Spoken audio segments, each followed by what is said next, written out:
Hi everyone. Thank you very, very much for joining us this afternoon. My name is Mark Lever. I am an advisor to the Department for International Trade, to their creative and digital team. The Department for International Trade is the government department responsible for helping UK companies export and helping international companies invest into the UK. So we are very interested this afternoon. We have a fabulous panel here to explore the US market. Obviously the UK creative industries are well renowned and growing spectacularly well. One of the primary reasons for growth is our ability to export, and our ability to export across film and television is second to none.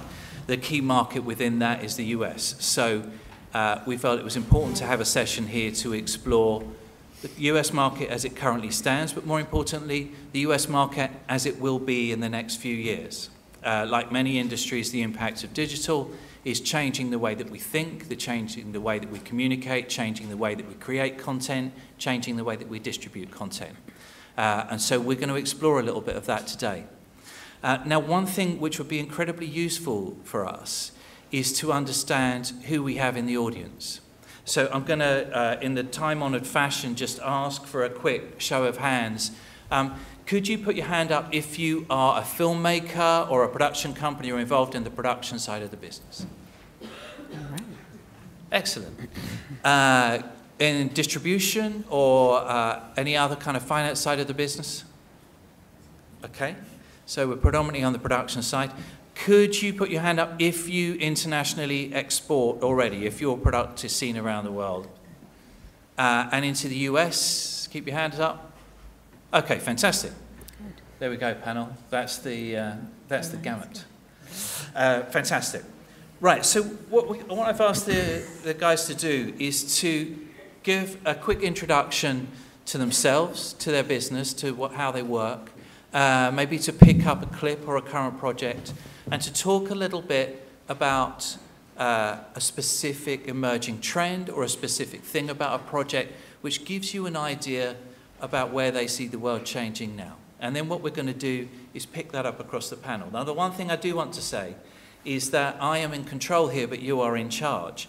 It's important that you leave here knowing the thing that you came in here wanting to know. So I will come to you for questions quite often. If you have a burning question, raise your hand.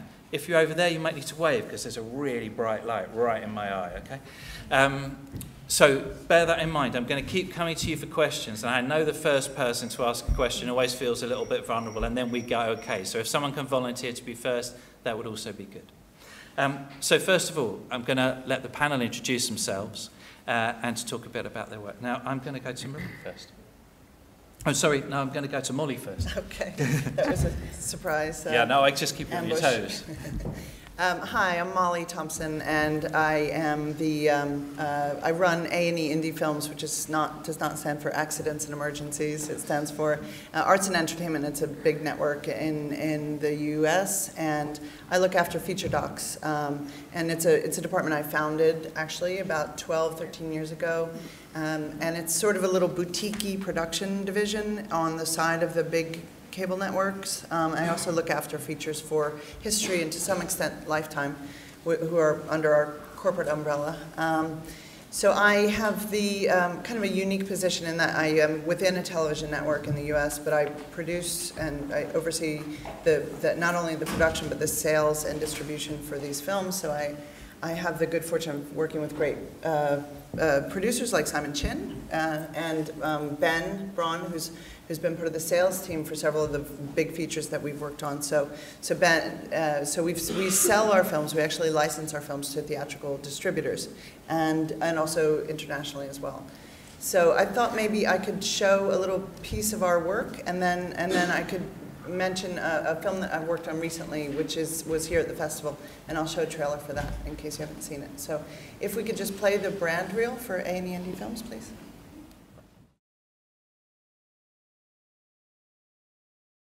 I love that little piece with Owen from Life Animated. I think of it all the time. Think hard.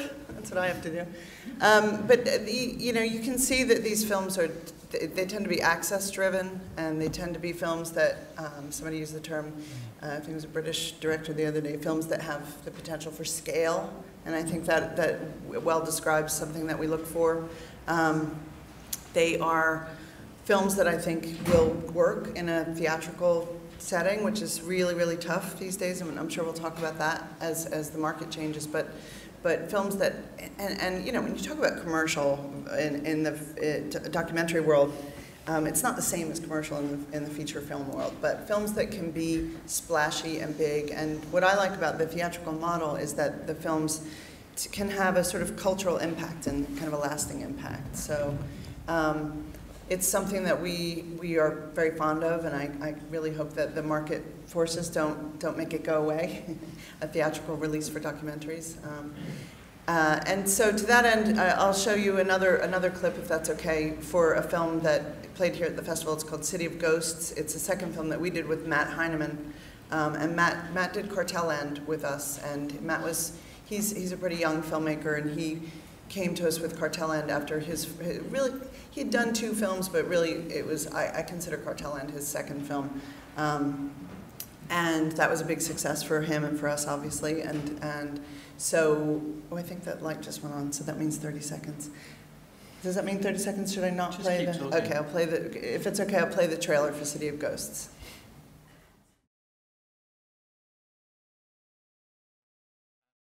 I think we'll talk a little bit more about the commissioning shape of that, but we might move on first of all. Simon, do you want to introduce yourself and the clip that you've got for us? Sure. Thank yeah, you. Always tough to follow Molly. You know, she always has such an amazing slate of films, but I'll do my best. So basically, I'm Simon Chinn. I have a company called Lightbox, which is a partnership with my cousin, actually, Jonathan Chinn, who's based in Los Angeles. We started up about 4 years ago. Prior to that, actually, I was very exclusively focused on feature docs through a small label that I still have called Redbox Films, through which I produced Man on Wire, Searching for Sugar Man. I was an executive producer on The Imposter, which I worked with Molly on, and a number of other films. Louis Theroux's My Scientology movie was also part of Redbox Films. But the idea behind Lightbox was to sort of avail ourselves of all the new opportunities that were kind of arising in the world, particularly in the US, to do really great content, feature docs included. But you know, I guess I was sort of getting somewhat frustrated by the kind of the narrowness of the feature doc sort of opportunity, which when it works is amazing, and when it doesn't work is a bit less amazing. And you know, with the rise of some of these kind of streaming services, the world is and has and it is changing in a really exciting way for lots of folk. Notwithstanding the fact that, you know, theatrical, as Molly has said, it would be a great tragedy if the theatrical model for docs died. But I don't think it is going to die, is what I'm going to say here. Having said that, the clip that I want to show is actually a trailer from a film that we recently completed. It was a film about the LA riots that we made for a broadcaster called National Geographic, who fully funded the film very ambitiously as any feature doc that I've ever been involved in. You know, it wasn't a kind. It was a sort of, you know, in terms of ownership, it was a sort of a work for hire in a sense. I mean, there'll be no back end for us. You know, essentially they acquired it for all their channels internationally, and you know, they probably would have accommodated a kind of fuller theatrical release had we been able to finish it sooner. But the truth is, we actually finished it just in time for the Tribeca Film Festival, launched it there. It had a very short theatrical run to qualify it for Academy Awards and BAFTAs, and then it went on National Geographic just in time for the 25th anniversary of the LA riots. That is not necessarily, they don't have a prescriptive model about their feature docs, but I guess from my point of view, actually that was just fine. The fact that they fully funded it, you know, it was a deal that we could do extremely quickly, rather than having to sort of piece together lots of different sources of funding, which can often take a long time and can feel very precarious.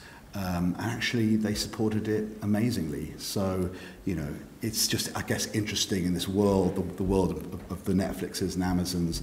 There are broadcasters also who are kind of emerging as sort of real champions of the most premium content and can support that content in much the same way as the streaming service. Do you think they've been prompted into that? Is this a slightly defensive change of the way that they're doing a deal? Is it defensive? I mean, I guess they've been prompted into it by the sort of the way that content has evolved. I mean, the way that the broadcast landscape has evolved in that, you know, there are many channels, and to be distinctive in this world, particularly in the US, you know, it's probably a good idea to sort of try and do a few things really, really well, make a lot of noise than a lot of stuff not that well.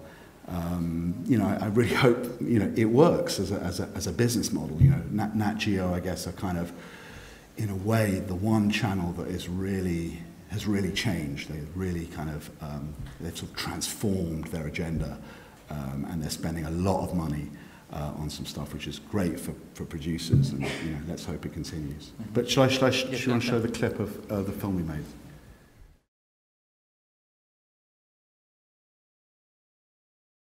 Fabulous. Thank you very much, Simon. So, next panellist to introduce herself. Marie, could you introduce yourself and show your clip? I have to say, this is the sexiest panel lighting I've ever had the good fortune to enjoy. But hopefully this means I'll be able to read my notes. I'm Marie Nelson. I'm the Vice President of News and Documentary at PBS. Many of you are familiar with PBS, but for those of you who aren't, we are the #5 broadcast network in the United States, only just after our major commercial network competitors. I would say in a given year, there are about 200 million people who watch PBS. It represents about 82% of American households. I think that here in Europe, of course, there's a proud tradition of public broadcasting, so I don't need to necessarily explain the important role that public broadcasting plays. But in the United States, I think it's even more important to have a place where it's not just about the ratings, but it's also about mission and making sure that we are finding and bringing to American audiences content that is trusted and content that really speaks to all of who we are and all of who we hope to be. So that's really the ambition that we bring within PBS. The other thing that makes us a bit unique from most networks, and sometimes confusing to those of you who have to interact with us as you're trying to pitch projects, is that we're not a traditional network system. We are a member station system. So there are 350 locally and individually owned and operated stations around the country who subscribe to PBS and who enjoy the benefit of having us acquire and develop content for their schedules, everything from kids programming to our entire primetime lineup. Just to explain how our general audience team is organized and how we go about programming the schedule, we have pretty much 3 teams. There's a history, science, natural history team that's headed up by Bill Gardner, who I know many of you have worked with. I oversee, as I said, news and documentary, so that's everything from Frontline and the PBS NewsHour to our independent film series, POV and Independent Lens. And then, of course, there's an arts and culture team that oversees series that include American Masters, great performances. Why don't we go ahead and just take a moment just to share the PBS independent film, Sizzle reel. So Molly was saying before that, that one of the things that she looks for is it's access-driven. I'd say that there's a similar idea behind our portfolio of independent film, but it may be from a different perspective. Access in the sense that we really want stories that are going to continue to push and take us into communities and stories that we don't typically have access, and to use the broadcast platform that we have to be able to present that material. So I always tell folks who are considering pitching, yes, we are looking for stories that are going to resonate with American audiences, but they do not have to explicitly be domestically focused. In the upcoming season of POV, for example, we have 4 films that are all focused on the Syrian refugee crisis, including 4.1, which was one of the shorts nominated for an Oscar this year. And of course, in the past year, we were proud to present Nan Fu Wang's Hooligan Sparrow, to name just a couple of films that have more of an international focus. Just before, and I think we'll have a chance maybe in the Q&A just to get to some of the other considerations that I would offer, but one project I would flag for you is a film. I'm going to take a look a couple years back just to tell you about where we are strategically in a pretty exciting place, and that is Stanley Nelson's Black Panthers. We have a very quick, I think, 30-second clip if it plays. If not, I'll just talk you through what we were able to do with that film. Stanley is an amazing filmmaker. We are in the unique position of having a 3-picture deal with him. This was the first picture that was a part of this particular series. And so working with him from the very beginning, we were in a unique position to be able to do a range of things with this film that you wouldn't typically expect from a broadcaster. We did theatrically release the film. Initially thought that that was just going to be in 10 cities. By the end of the run, we took that film to more than 60 cities around the country. There are more than 150 public screenings of that film. Traditionally, within the broadcasting, especially the public broadcasting world, they've always viewed theatrical as being a competitive force and something that stations haven't necessarily warmed to, the idea that this film is going to come to their community and do so before it ends up on broadcast. What we were able to very clearly demonstrate here is that when done in the right way, it's the perfect complement, and it's actually an engagement tool. So as a result of the theatrical campaign, which was very, very successful, we ultimately had this broadcast as a part of Independent Lens. It was the most highly rated Independent Lens film in our history. It was the most socially successful film that we ever had, and it trended #1 on Twitter during its premiere broadcast. And it's the type of thing that has now inspired us to expand the number of films that we are seeking to take out theatrically. And we've acquired the film Dolores during Sundance, and we've also acquired the film Bill Nye, Science Guy, during the South by Southwest, and intend to give them a broader treatment as well. So I'll leave that for now. Fabulous, thank you very much. Last but not least, Ben, I'd Hi. like you to introduce yourself on Submarine. Yeah, my name's Ben Braun, and I work at a company called Submarine Entertainment, which is a film sales company based in New York City. We have a very specific focus on documentaries, which probably make up about 80% of our lineup every year. In my role at the company, I work in sales and acquisitions, so essentially what I do day to day is kind of scout for finished projects, in some cases unfinished projects that might make sense for us to represent. What we look for is pretty broad. You know, it's actually a family company that was founded by my father and uncle about almost 20 years ago now, and we're probably overwhelmingly driven towards pop culture kind of subjects, but again, it's kind of broad. There's nothing we really won't do. It's all about what we kind of personally respond to. But in general, I'd say we are driven to more character-driven stories, and you know, what we do, you know, for filmmakers is essentially we help find distribution deals and, you know, do sales for filmmakers, and we work in a lot of cases with first-time directors or first-time producers, but we also work with places like A&E and PBS.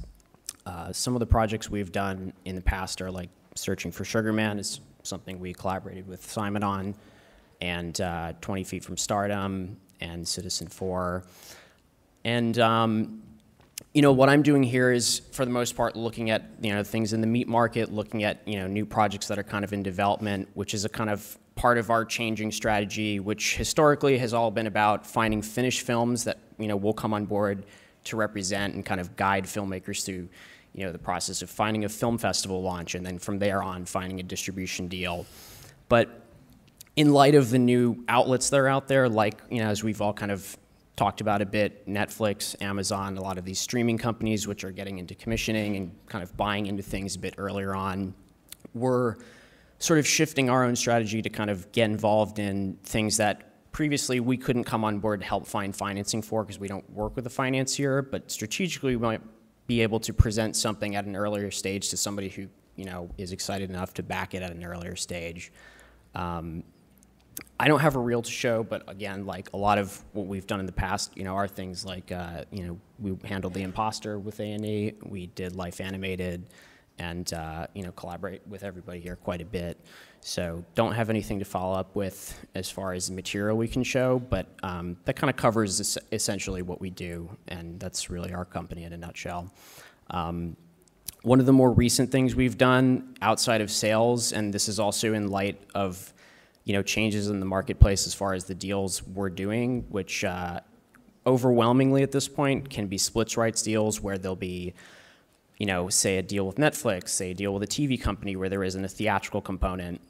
So as a service to filmmakers, we started a label called Submarine Deluxe about 5 years ago, which, we started, to kind of be able to offer folks who weren't getting that theatrical deal they were looking for and strategically say, if you have a deal that you can take a piece of that money out of and put it towards P&A, or say they have access to P&A money, we can work alongside a streaming deal or a TV deal and release a film theatrically that other distributors might not be able to. And that's kind of the other half of my job within Submarine Deluxe, where I oversee the theatrical strategy on those titles we handle. And we did Chasing Ice a couple years back, which did very well for us. And more recently, we did a Peggy Guggenheim documentary, which Lisa Vreeland directed, and that's also something we financed and produced internally, which is another direction we're trying to take our company in.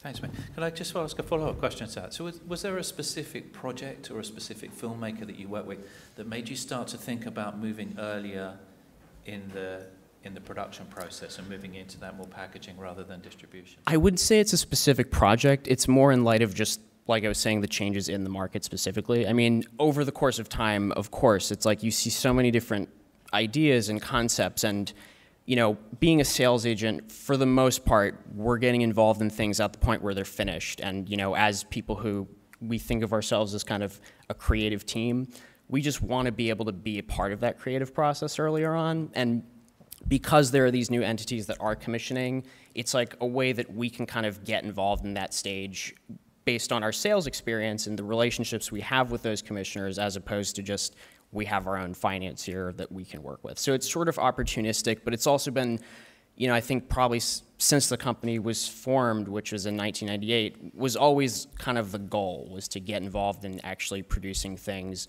And now it's just, with the way the market's changed, we can kind of get into that business in a way that we couldn't before. And that's kind of a theme across all four of you, Simon, with your move from more into kind of TV production as well as the features. This idea that a changing marketplace allows you to be more nimble and either move to where opportunity is or move to actually where you want to be. Yeah, and also I guess, in terms of if you want to actually create a company that has scale, yeah, that you kind of have to be, the feature doc business in and of itself is tough, so, I've never personally wanted to produce feature docs in any volume. I think those who do, find it hard. For me, actually, it's just those are the projects, the feature doc projects, are the ones that I feel I need to be passionate about, or alternatively, there's always passion there, but alternatively, I need to feel that they kind of have a real kind of path to kind of clear commercial success. So we've actually, the point of Lightbox was actually not to get into the feature doc business more than I already am, yeah, but actually to kind of expand into series, both for the UK market, but predominantly for the US market, where there are just so many opportunities, and actually, pleasingly, opportunities to do things that are amazing. I mean, just evidenced by the fact that, the Oscar, it was, he may deny it, but actually was given to a guy who made a 6-part series.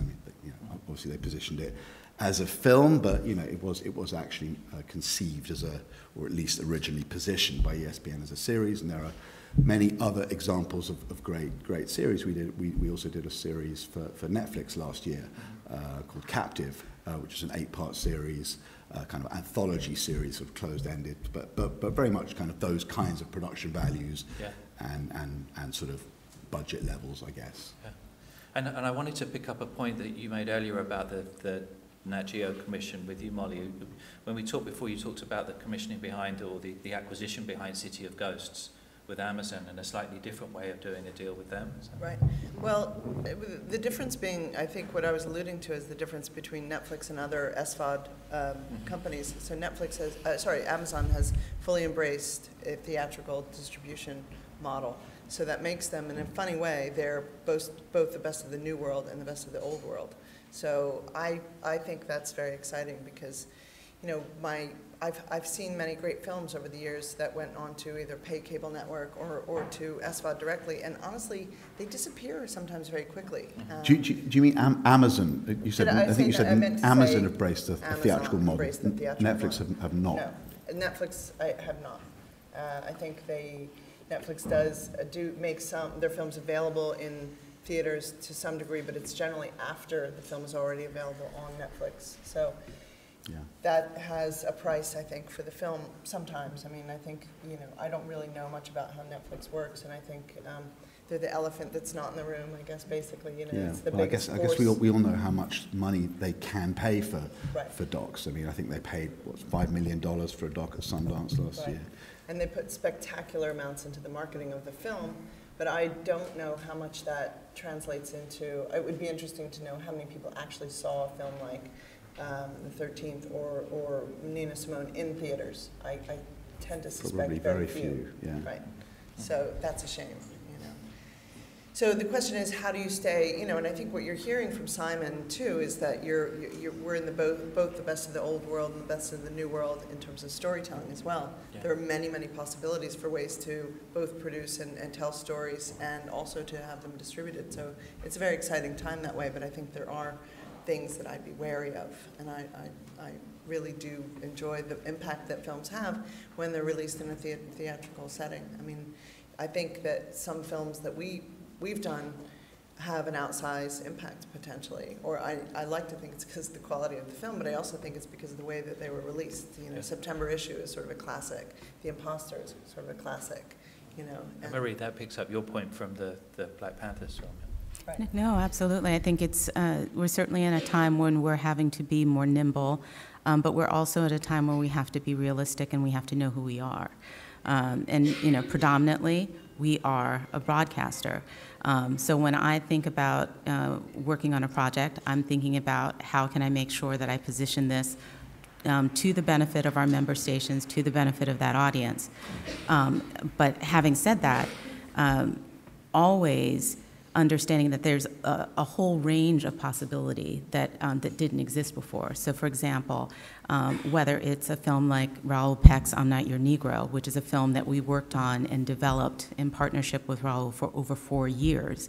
But the reality is that at the end of the day, that film was clearly going to commission you know, such a significant acquisition fee that we could try to stand in the way of that, or we could really try to be a partner. So in that instance, that's a film that did go out theatrically with Magnolia and then onto Amazon. And so you put the whole deal together, and then it still makes sense for everyone. And we're looking for more and more ways to be flexible in that way. I like to point out that film was a spectacular success in the theatrical setting. It made over $7 million in theaters, which is extraordinary. I mean, if you break $1 million in the box office in the U.S., that's a huge success. So, bravo. Can I pick up on the word opportunity here as well? We're talking about, we've mentioned some of the bigger players in the digital kind of world.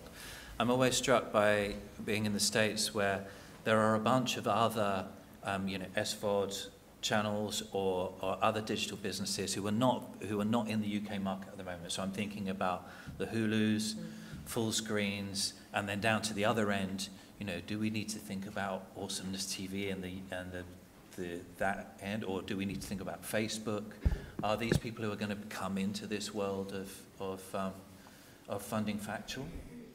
Maybe not theatrical. I think in the light of the success places like Netflix and Amazon are having, what we've seen is these companies like Hulu saying, you know, and others, like, we can do the same thing. And what Hulu's doing is very interesting because they've kind of taken a position that is pretty similar to where Netflix was a couple years ago, where they now have output deals with the theatrical companies that Netflix previously had, except that Netflix has kind of evolved into something that is now competing with those same theatrical companies.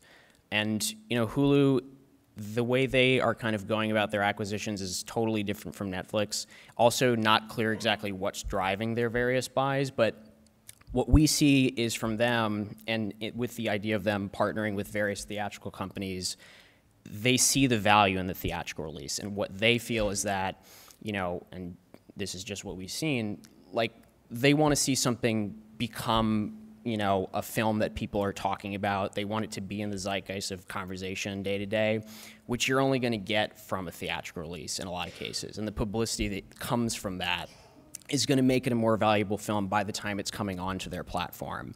And Netflix, in some situations they do allow for a theatrical, but more and more so they're looking at stuff with the idea of, like, it goes straight to the platform. It's a conversation that was very hot in Cannes this year, where they had their first movies. And so anyway, back to these other companies, I think over time, like, their models are all emerging, whether it comes to Facebook or Hulu, but eventually you can imagine that, yes, they probably will start getting involved in financing things from earlier stages as opposed to just buying finished films. Yeah, and Hulu definitely are kind of beginning to do that more actively now, and they're sort of getting into a little bit into the series business, certainly in the kind of non-fiction space, as well as kind of financing feature docs. I mean, they're not quite where Netflix currently is, but they do have a very different business model. They're sort of US only, so I don't know whether they would necessarily always be able to sort of fully fund just for US rights. But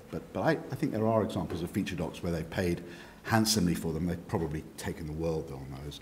But actually, we had a kind of experience. Our first experience was Lightbox, where we actually got a commission from a company from Microsoft, who sort of made a kind of foray into the content business, I guess, for the same reasons that everyone else was, and then set up a studio called Xbox Entertainment Studios, with a kind of very interesting business model based on the Xbox audience, where they were going to create a kind of a platform on that on the home page of the Xbox, and they spent a lot of money on development, hired a lot of very big sort of executives, and fitted out some very, very expensive offices, and commissioned very little, but they commissioned us to do a 6-part series, very well-funded 6-part doc series, and then about 2 films in, pulled the plug, not just on us, but on the whole thing. I think a new chief executive came into Microsoft, and it didn't make sense for them. They didn't really understand the world of Hollywood, so one of the first things he did was just to nix it. And it was a bit of a nervous moment for us, but we came out of it quite well. We settled with them, so actually probably made more money not making the series than we would have had we finished it, and certainly didn't have the hassle. And made 2 very good films, actually. But yeah, just kind of, it's sort of in a way kind of is a bit of a cautionary tale. I mean, it is the Wild West out there. I mean, it does feel like Netflix and Hulu are pretty well established, but you mentioned some of the other players. Some of them I've heard of, some I haven't. I guess some will succeed and others will wither. Yeah, I'm thinking about people like Fullscreen, which have a lot of very senior ex-media people in the board who are now looking, okay, so how do we create branded content? And then where do they go from there, and how do they drive that? Do they then become a potential pitch for an audience like this, or do they screech to a halt in 3 years' time and go, God, at least we didn't buy sports rights, or I think nobody knows what companies like Apple and what's the other big? YouTube Red is doing theatrical. Yeah, I was going to say YouTube is actually a great example, because I mean, as far as maybe referring to Fullscreen, like, who knows what that will become? But one thing you can look to is somebody like YouTube, who, the way they're kind of getting into the business is by working with really established directors, and they did something with Barbara Koppel recently, which came and went, and maybe people heard about it. There was a big publicity campaign behind it, but I think that's how a lot of these places will sort of establish themselves, is by kind of linking up with very established directors, so it's kind of an example in the future that, you know, other filmmakers can look to and say, oh, well, Barbara Koppel made a movie with YouTube, and, you know, that's how they'll attract other filmmakers to that platform. Yeah, Apple's just made some interesting acquisitions, hasn't it? It acquired the Clive Davis Yes. film for a lot of money, actually, out of Tribeca. Exactly, and Apple's sort of like the biggest gorilla in the world that everybody, at least as far as a lot of sales agents that I work with and talk to outside of our company, it's like, when are they going to really enter the space, and like what kind of impact is that going to have? Because they have obviously super deep pockets, and you know, I think the things like the Clive Davis, it's like they're kind of like testing the waters and seeing kind of how, you know, projects like that go, but you know, we'll see. It remains to be seen, but it's interesting to see them kind of like dipping their toes in the space, and they could be the kind of place that if they really do start commissioning things or competing with Netflix to acquire things, it could change the landscape pretty dramatically. Because right now, Well, they might just buy Netflix, right?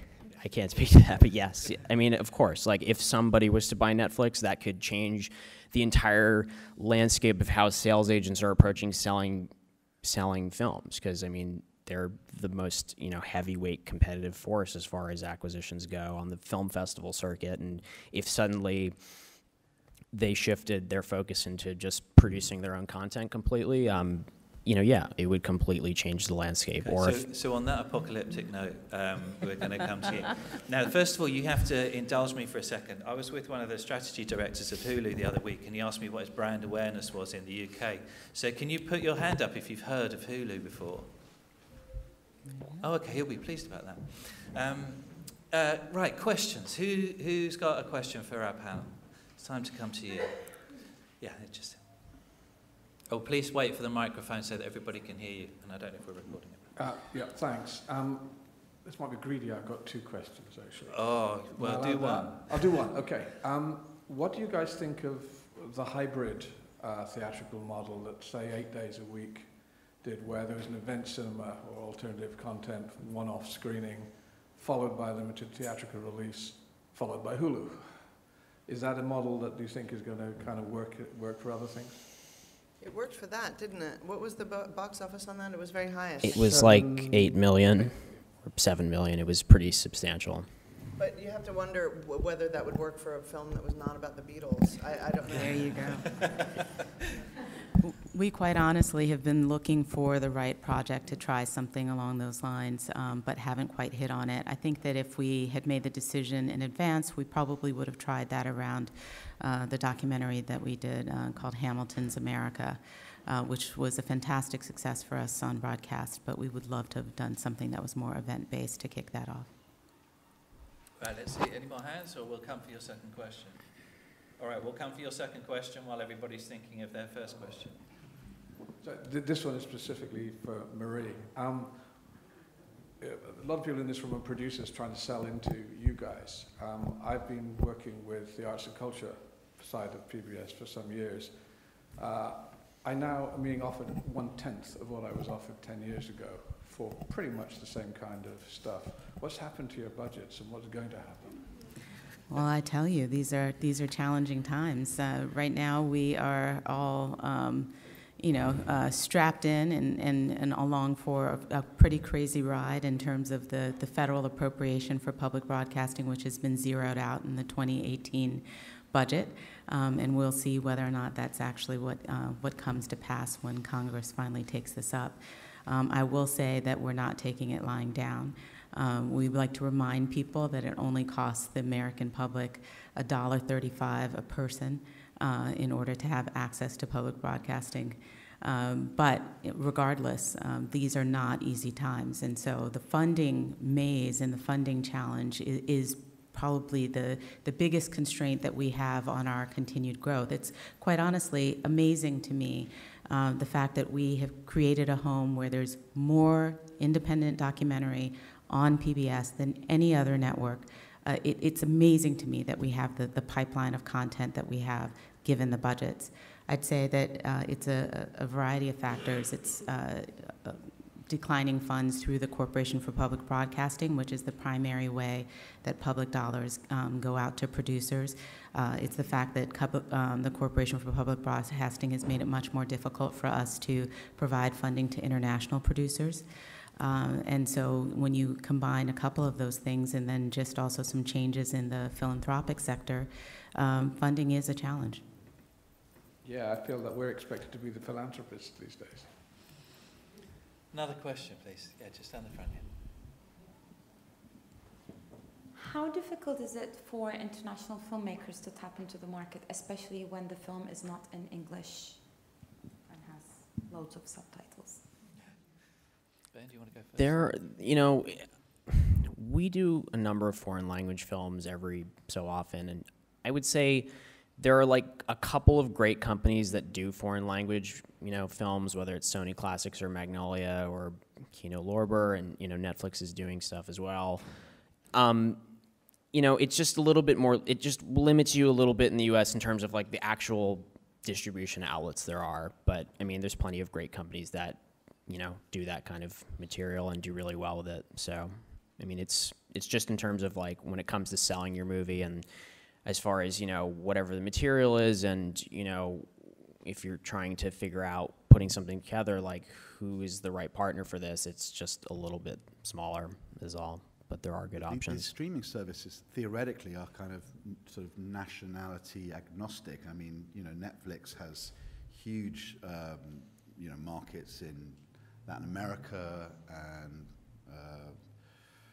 help me out here, Korea, funnily enough, is a big market for Netflix. I mean, so I think there are actually real opportunities to do content for those places where they're looking, particularly where they're looking to compete with other perhaps more well-established SVOD services, which I think is the case in Korea, funnily enough. But their commissioning decisions on the original side do seem to be quite driven by, I guess, largely American content. It is, but I think it is a great point that it's like, especially with Netflix and Amazon, which are both global platforms, it's like they're looking, and of course, as a foreign filmmaker, whatever, like you're looking at, okay, the U.S. market and a lot of the companies that are doing docs are like these U.S.-based companies, but they're looking at things not just from the perspective of, okay, is it going to work in the U.S., but, is it going to work on a global basis? And because their subscribership, the only, the places where they're expanding most are, in new territories that they're in all around the world. So, it isn't just about, like, is this going to work in the U.S., although, of course, that's a big part of the decision-making. But when it comes to acquisitions, we also see them in a lot of cases shying away from some material that might be very like a specific U.S. story. And, part of that is, again, they're looking for stuff that isn't just going to work in the U.S., it's going to work globally, which is, part of the big part of their strategy. So I would say that if you look at our two series, POV traditionally, of course, has had a strong interest in foreign language films.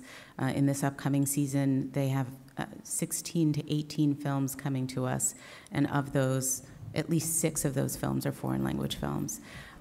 Independent Lens, I would say they're fewer in number, but the last thing they gave me to review was a film about a Pakistani bomb squad. So there's certainly still those opportunities. They're just not as plentiful. Okay, more questions. Thank you. I just want to ask, in this era now, where we are in this era of global platforms, how all of you see the changing role of the foreign sales agent and this previous idea of, pre-selling documentaries, for example, in Europe, versus what I feel like maybe a lot of filmmakers are worried about is, well, wait, if I might be able to go to a really big festival, should I hold back on all of those rights and hope that I can make a global deal? So I'd just love to hear your thoughts on that. It's certainly a huge part of the conversation when it comes to, I think, not just financing a movie, but, just in terms of sales strategy, whether you're thinking about, who's going to rep my movie. And, a lot of the domestic sales reps have better relationships with companies like Netflix, Amazon, who are based, in the U.S. But the foreign sales companies, it's like, the companies like Dogwoof and others are also doing these same deals that we're doing, and for them it's like the same opportunities out there. So I think they're, at this point, despite a lot of their businesses doing broadcast deals abroad or whatever, you know, they know that that's too big of an opportunity to necessarily just exclude the possibility of to just sell a couple of territories ahead of time, and they're going to preserve that same option that we did. So I think foreign sales agents kind of, in a lot of cases, will approach it the same way we do. I'll tell you. I should say that I do think it's kind of made the necessity or the importance of sales agents taking a more flexible view about their commissions, because the truth is, if a sales agent sells a film on a sort of territory by territory basis, they're having to do a hell of a lot of work. And you feel in the end that they deserve their, whatever it is, 15% commission. But if they in the end just go kind of take the film to Sundance or wherever and sell it for a large amount of money to Netflix, you know, you, the producer, might feel slightly differently. So I have to say, Submarine well. We can be flexible sometimes, Pretty not a flexible, lot, but some of the sales agents I'm finding less flexible, and therefore I'm sort of increasingly less willing to sort of throw my lot in with a sales agent that I think is going to be sort of inflexibly wanting to take 10 to 15% on a global deal, which I could probably do myself. Well, I'll tell you a recent case study, and I won't get into detail about who the parties were, but we had a film that went to a big festival, and we had, our traditional way was to have a domestic sales agent and a foreign sales agent on board for the premiere, right? So going into the festival, the domestic sales agent put into their deal, if we do a worldwide sale to, you know, someone, our commission would be X. Well, okay, that was interesting because we hadn't thought of that, and neither had the foreign sales agent. Mm-hmm. And so it created a lot of conflict, actually. Now, they should both be really happy, because I'll tell you something in general, no offense, Ben, cover your ears, but basically sales agents make a good amount of money for making a few phone calls, like, or in some cases. It's true. It's true, right? So you work for 3 years on a film and you make a certain fee, and they do, you know, sometimes they have to work really, really hard. Sometimes it falls into their lap. And so in this case, it really fell into the lap of one of the parties. And so it's just, I would just say, think about that going in. So the next film we had that was going into a festival, we thought, okay, well, we're definitely not going to sign with both a domestic, you know, with 2 sales agents beforehand. And we didn't, and we got a worldwide deal. Yeah. So keep that in mind. I will just quickly say, be on the lookout for my colleagues who are here from PBS Distribution, which is our sister company. Tom Koch, I think, is in Sheffield. I don't think he's in the room, but certainly they're continuing to look for content. And again, their mandate is a bit different. Aside from the content that they distribute that is programmed on PBS, they are also acquiring specifically projects from international producers for international markets for them to distribute on your behalf, and that's a whole other area of business. Okay, so I'm going to ask a quick one. A big theme of this the show this year is around VR and AR.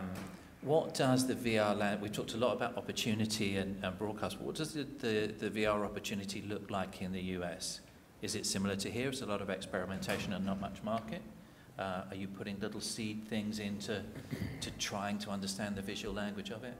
Any thoughts on VR in the US? We have been working in a very robust way, particularly in the journalism space around VR, and within PBS, I'd say the leadership in this area has been at Frontline, where very early on they were willing to break off parts of their budget to commission works, to try them on different platforms, to also use VR as an engagement tool, since of course the technology isn't there to really make it as accessible as we'd like, but certainly it gives us an opportunity to share what we hope to be an empathic experience of the content when we do take works out publicly.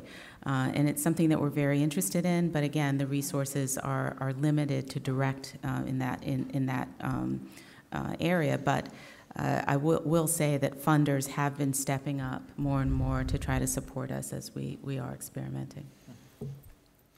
I would say, as far as the VR space goes, like, I've seen so much incredible work in that space, and I think the question, as far as approaching it from the perspective of, as a filmmaker, if you're going to set out to make a VR film, it's like you need to put a big budget together to do that, and I haven't quite seen something that works as well as a narrative film that, you know, will take you through a story that you're watching on a screen that translates perfectly into a VR piece. And I think the question there is like, am I going to just, you know, put together a budget for a VR film that can work on a very limited, you know, in a very limited way, and it's not necessarily, they're not going to work hand in hand. I mean, one example is maybe this film Chasing Coral, which is here in Sheffield, that we sold to Netflix in Sundance, and there was a VR piece to that film that was done because of the way they shot it, where it was all shot underwater with a 360-degree camera. So there was a VR piece that made perfect sense to go along with the film. But that wasn't, you know, that was like a great selling point. It was like something that got a lot of publicity and attention. It's incredibly cool, but it's, you know, they can't do that much with it. So I think it's just a matter of like, you know, maybe it's a matter of just grants, and, you know, there are institutions out there that try to help bring financing to filmmakers so they're more willing to get into doing something that's specifically a VR piece, but it just seems pretty limited now. But there's incredibly cool work out there. I mean, I think you hear about kind of broadcasters and technology companies like Google, I guess, spending a lot of money on VR. I mean, I have yet, maybe I haven't seen enough, but I've seen a bit, and I have yet to see a piece of VR content that really excites me narratively. I mean, I'm very excited by the technology, but you know, my kids are too. You know, it's like it's great. Can you imagine it could be great for video games and whatnot? But in some kind of a documentary space, I just feel the VR stuff that I've seen is sort of a bit underwhelming. To be honest, it sort of feels like maybe it hasn't been well funded enough. But I think fundamentally, it's just the code, the creative code, hasn't yet been cracked. But as so for me, actually we are sort of exploring doing a bit of really exciting VR content as a sort of promotional piece to support a big feature doc that we're doing, and I am excited about that, and I think it could be amazing. But I'm just kind of waiting for that eureka moment, as I guess most others are. Okay, last chance for a question. Yeah, just one here. Marie, can I ask you a really dumb question? I've heard a lot of conflicting things about getting content onto PBS. Mm-hmm. So what would you suggest is the best way? Let me give you the three possibilities that I have been told. One is to go through a distribution arm like APT. One is to go to somebody like yourself in PBS directly. And the last one, which I find quite interesting, is to go to the stations themselves. So if you wanted to invest the time to be contacting whoever you thought would actually like in what districts, what would you recommend? Well, this is a very complicated question. Because it all depends. It depends on the nature of your project. I always tell people, if you are coming to us with something that you think is going to be a fit for one of the series, then it makes sense to go through that door, because they're going to see the content, relate to it, and be able to give you feedback pretty quickly. If you are working on a project and you're at the stage where you are either looking for a co-production or for some additional financing, then it may make sense for you to go to one of the larger producing stations within PBS. So stations like WNET in New York, WGBH in Boston, WETA in Washington, D.C. And if you get their programming folks excited about becoming a presenting station for your film or your project, then they, in part, will go out and help you fundraise to close your budget. If you are looking for a film that you think belongs on PBS, but you don't necessarily see a home for it in a specific series, and you think that it's large enough of scale, and you think that it could be direct to PBS, then it absolutely makes sense to come to the primetime programming team first with that pitch. So I'd say you really have to tailor which door you approach. The only time I would go to a member station that is not a large producing station is if there is something that's so intrinsic to the project that you're working on that you think is going to speak to their local audience and that they're going to be so invested in that they're going to want to take it on in a way that they don't typically do primetime projects, then it might make sense. And of course, they also do local programming for their market. So if there's something that you think isn't national, but really speaks to a local audience and they might want to acquire it in that sense, then it would make sense to go to one of the smaller member stations. Fantastic. A couple of things just to close up. This has been funded by Department for International Trade, and on some of your seats there'll be a form. So if you could fill out that form, that would be incredibly helpful. It's very generic, so some of the questions won't be relevant, but anything you can write there would be great. If this has inspired you, those of you which haven't already exported to the US, and you'd like support from the Department for International Trade, some of the colleagues are in the room. I can see Ross at the back. So we'll be around. There we go. So there's a few people here if you want to work out how we can support you in the UK, and there are DIT teams in all of the big US cities. And as you go out, we're having some drinks downstairs in the foyer, so please stop, have a drink, and you know, hand them your cards as they come. So first of all, thank you very much to the panel for joining me this evening. Thank you very much for your input. Thank you.